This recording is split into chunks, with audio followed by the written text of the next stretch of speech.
if you're not thinking through integration from the get-go.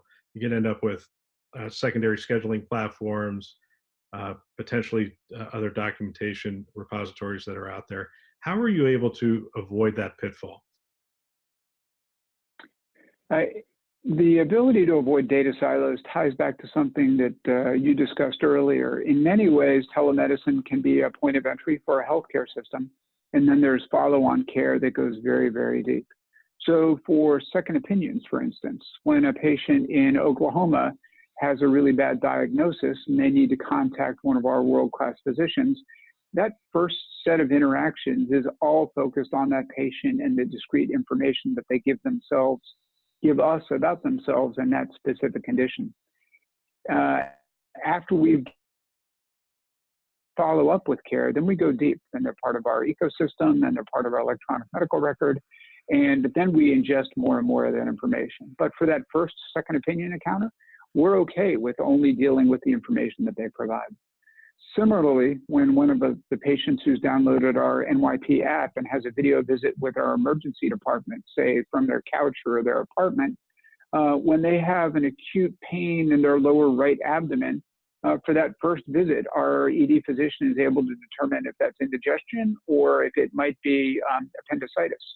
3 times in the past 4 months, we've been able to diagnose appendicitis through our video app and then brought that patient in. For that first visit, we just want to know, how are you feeling?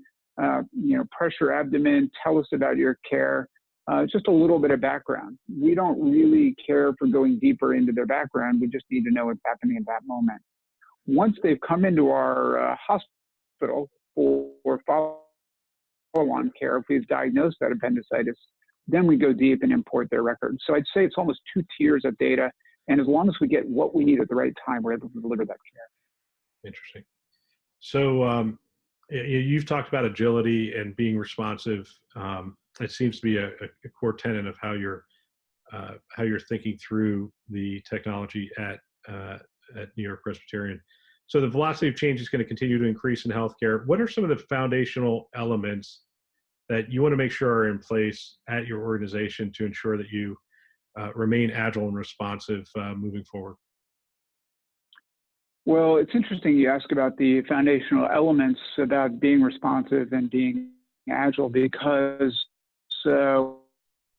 when you know anything, I think about our core tenets about how we behave. So we have ethics, we have a credo, and more than anything, we're committed to high quality care and maintaining the integrity of the data that our patients share with us and delivering great care. When we talked about employing more and more technology, be it telemedicine or artificial intelligence, we created a series of technical ethics that we follow. So more and more, we've created a list that's growing larger about the things that we will and won't do with data, behaviors that we want to follow to make sure that we're employing technology appropriately. So while there's the clinical care, and that hasn't changed in the past 200 years as it relates to what we think about our patients and how we treat them with respect and dignity, the technology is constantly changing. So we need to keep a list of things that we know are appropriate to do with data and how we treat patients through technology. And we need to keep that up to date.